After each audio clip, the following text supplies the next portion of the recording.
ಇನ್ನು 18 ಶಾಸಕರ ಅಮಾನತು ವಿಚಾರಕ್ಕೆ ಸಂಬಂಧಿಸಿದಂತೆ ಸರ್ಕಾರದಿಂದ ಅಂತ ಹೇಳಿದ್ರೆ ವಿಧಾನಸಭೆಯಿಂದ ಅಧಿಕೃತ ಪ್ರಕಟಣೆ ಹೊರಡಿಸಲಾಗಿದೆ. ಈ ಬಗ್ಗೆ ಪ್ರಕಟಣೆಯನ್ನು ಹೊರಡಿಸಿದೆ ಕರ್ನಾಟಕ ವಿಧಾನಸಭೆ.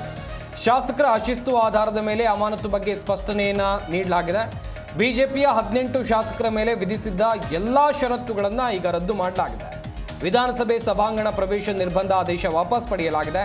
ಶಾಸಕರ ಮೇಲೆ ವಿಧಿಸಿದ್ದಂಥ ಷರತ್ತುಗಳನ್ನು ಹಿಂಪಡೆದ ಬಗ್ಗೆ ಸ್ಪಷ್ಟನೆಯನ್ನ ಈ ಪ್ರಕಟಣೆಯಲ್ಲಿ ನೀಡಲಾಗಿದೆ ಎನ್ನುವುದು ಗೊತ್ತಾಗ್ತಾ ಇದೆ.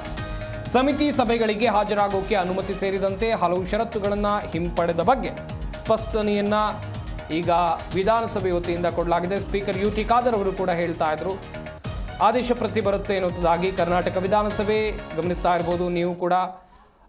ಅಧಿಸೂಚನೆ ಅಂತ ಹೇಳಿದ್ರೆ ಆದೇಶದ ಕುರಿತಂತೆ ಸ್ಪೀಕರ್ ತೆಗೆದುಕೊಂಡಿರುವಂಥ ನಿರ್ಧಾರ, ಈಗ ತೆಗೆದುಕೊಂಡಿರುವಂಥ ನಿರ್ಧಾರ 18 ಶಾಸಕರ ಅಮಾನತು ಆದೇಶ ವಾಪಸ್ ಪಡೆದುಕೊಂಡಿರುವಂಥ ವಿಚಾರಕ್ಕೆ ಸಂಬಂಧಿಸಿದಂತೆ ಕರ್ನಾಟಕ ವಿಧಾನಸಭೆಯಿಂದ ಬಂದಿರುವಂಥ ಸ್ಪಷ್ಟೀಕರಣದ ನೋಟಿಸನ್ನು ಕೂಡ ನೀವಿಲ್ಲಿ ನೋಡ್ತಾ ಇದ್ದೀರಾ.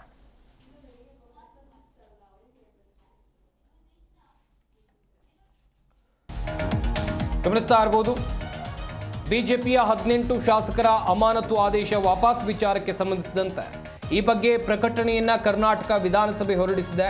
ಶಾಸಕರ ಅಶಿಸ್ತು ಆಧಾರದ ಮೇಲೆ ಅಮಾನತು ಬಗ್ಗೆ ಸ್ಪಷ್ಟನೆಯನ್ನ ಕೊಡಲಾಗಿದೆ. ಇಲ್ಲಿ ಬಿಜೆಪಿಯ 18 ಶಾಸಕರ ಮೇಲೆ ವಿಧಿಸಿದಂಥ ಎಲ್ಲ ಷರತ್ತುಗಳನ್ನು ರದ್ದು ಮಾಡಲಾಗಿದೆ.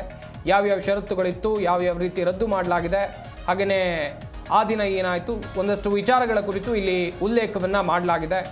ಶಾಸಕರ ಮೇಲೆ ವಿಧಿಸಿದ್ದಂಥ ಷರತ್ತು ಹಿಂಪಡೆದ ಬಗ್ಗೆ ಸ್ಪಷ್ಟನೆಯನ್ನ ಈಗ ಕೊಡಲಾಗಿದೆ.